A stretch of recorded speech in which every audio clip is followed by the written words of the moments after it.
Hi guys, welcome back to Carport Autos and another video on the BMW E46 325i M Sport. Busy times, Ed.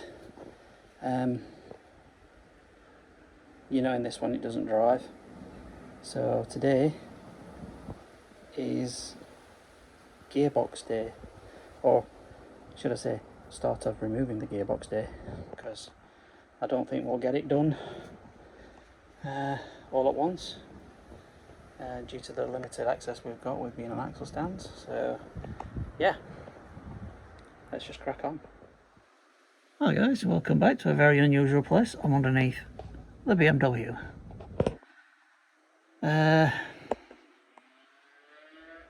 Gearbox removal.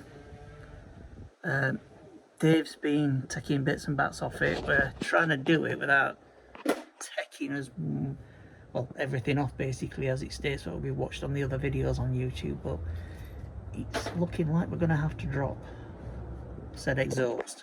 So obviously you've got points to them, you can't see them, but here got some joints here which look a little bit crusty. Hopefully they will come off, and then if we follow it down, apologies for camera angles, we've got then this bit here, this little bit cross member here, that's going to have to come off. It's two bolts, and there's a, well, I'm assuming you can just take them 2 bolts off, but there's another 2 that sit on it that's got holding the rubbers on, and then obviously there's some at the back. After I'm doing that, it'll all come down as one great bump. Then apologies if this goes upside down, but got the prop shaft off here. Apologies, camera angles. Yeah, I've got the prop shaft off here, and then once we've got that on, it's a case of unbolting all the bell housing bolts, getting it supported, and then dropping it. So yeah, best of British, I think we'll say here. Right peeps, slight change of plan. That easy trying to get it out without moving out exhaust throw out way.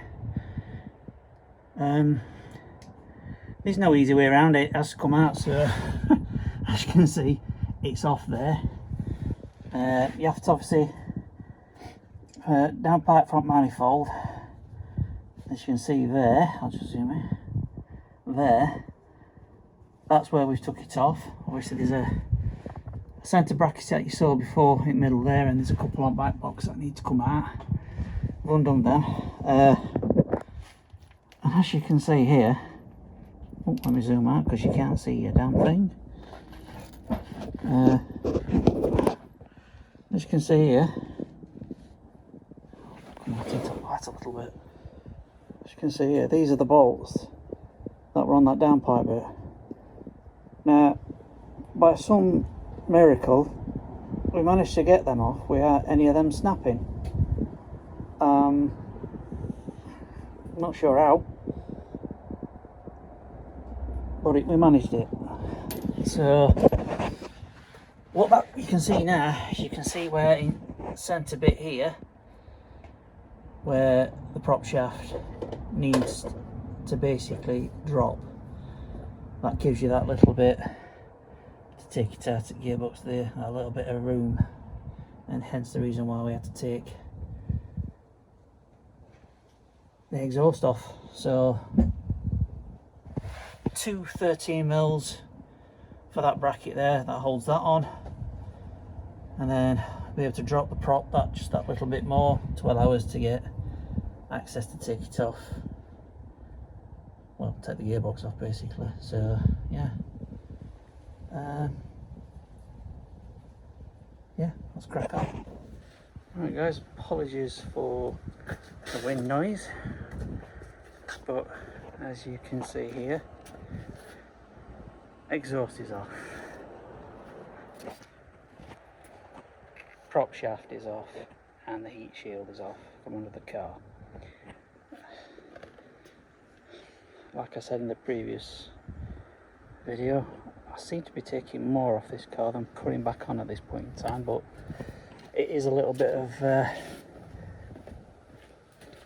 pain before the gain, as they say. So I'll just get underneath. Oops.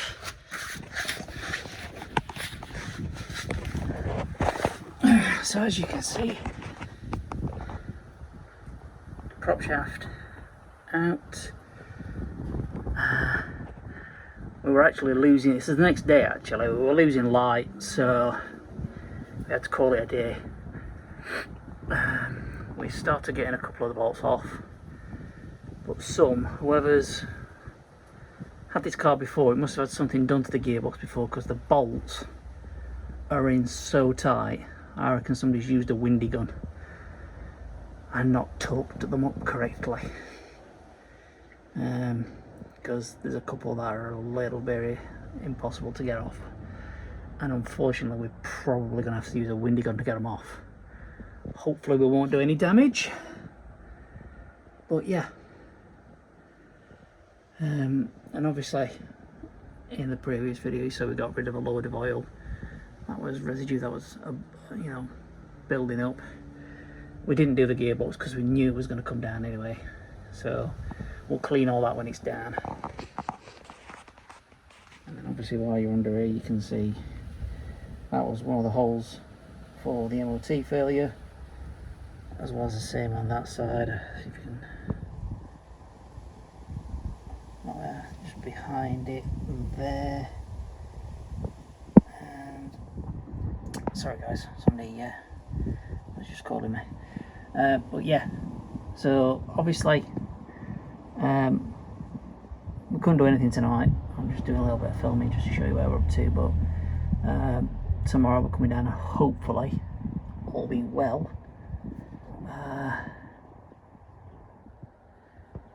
we should have this gearbox on the ground. Putting it all back together, that's going to be a different matter, and obviously this is a little bit of a problem when you're working on things on a driveway or under a carport or anything like that. It's access. If we got a ramp, we could have used a transmission jack. It'd have been a lot easier getting some of this stuff off, but unfortunately that's the way we live in. Yeah, so good progress. Carry on. Hi guys,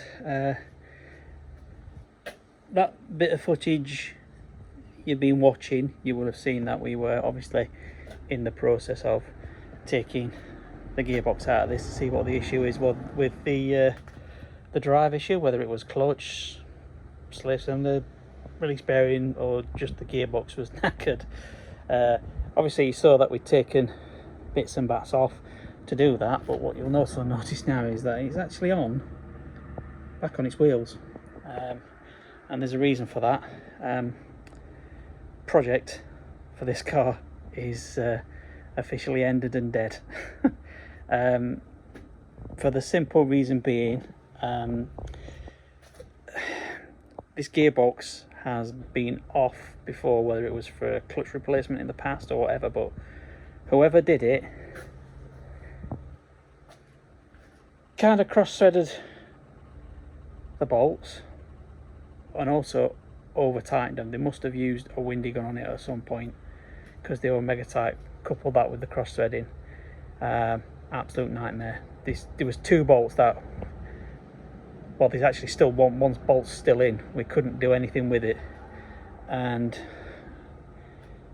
taking one of the bolts out, it was that cross-threaded, it's actually broke.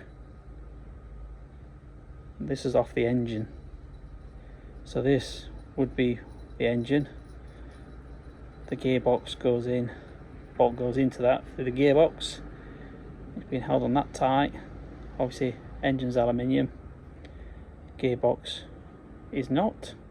The two don't really like each other, but I mean, I'll see if you can see, but you can see in that thread there at the very end, it's all cross-threaded, mangled up, and the sheer torque we were putting on to try and get it off, we didn't use any sort of power tool on it, impact gun or anything. We had to basically use brute force, a little bit of heat, and obviously all that has literally knackered it. Couple that with more rock found in the sills underneath the rear arches, so the inner sill of the rear wheel arch, it's now going to become basically a money pit. And for the money we've got in it, if we put any more into it, there's not going to be anything left at the other end for us. So we've made the decision to basically sell it as either spares or repair, or if people want parts off it, basically a parts car. We've started stripping things out. I'm going to list it as a parts car, so the parts that we think we can sell, we've obviously got a full leather interior. It's in really good condition for its age. The only bit of wear it's got is on the driver's seat. The stitching has come away now. That could obviously be taken off and restitched. Got very decent door cards, carbon fibre effect on it. All the doors are in really good condition. This wing, even though it's the wrong colour, is in good condition. Bonnet's in good condition, although it is dirty. This wing is salvageable. It's obviously got surface rust on it, but I've also got two brand new wings that I bought in advance, which probably shouldn't have, but hey, well, you live and learn. And also you've got a decent set of alloys that come with it. All that we can sell. So, like I say, I'm going to list it, and obviously parts we're taking off, we're putting in the back of the car. The hatch is in good condition, lights, everything, so we're fairly confident that the money we've got in it, we will make back through breaking it down from selling the parts off. The only downside is it's not going to be sold, the parts aren't going to be sold straight away. It's going to be sat here for a little while, until it gets to the point where we're just going to have to bite the bullet and get rid of it. But obviously we want to try and recoup as much money as we possibly can. Like I said, we've got some parts off the car already, so we've got a full exhaust that, even though it don't look it, is in good condition, didn't blow. We've got the rear bumper's obviously buggered, but we've got front bumper, prop shaft, stuff like that. So yeah, I'm going to get it listed, and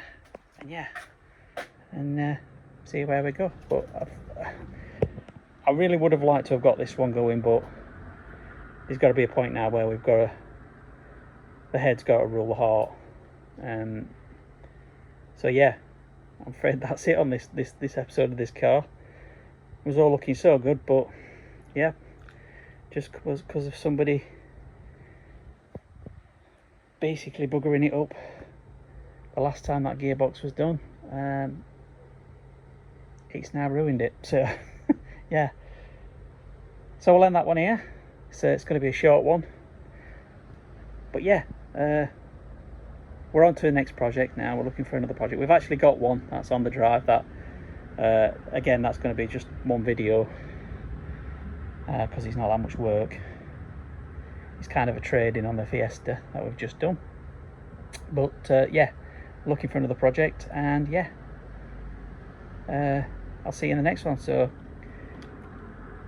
consider subscribing, drop a comment, and yeah, we'll see you in the next one.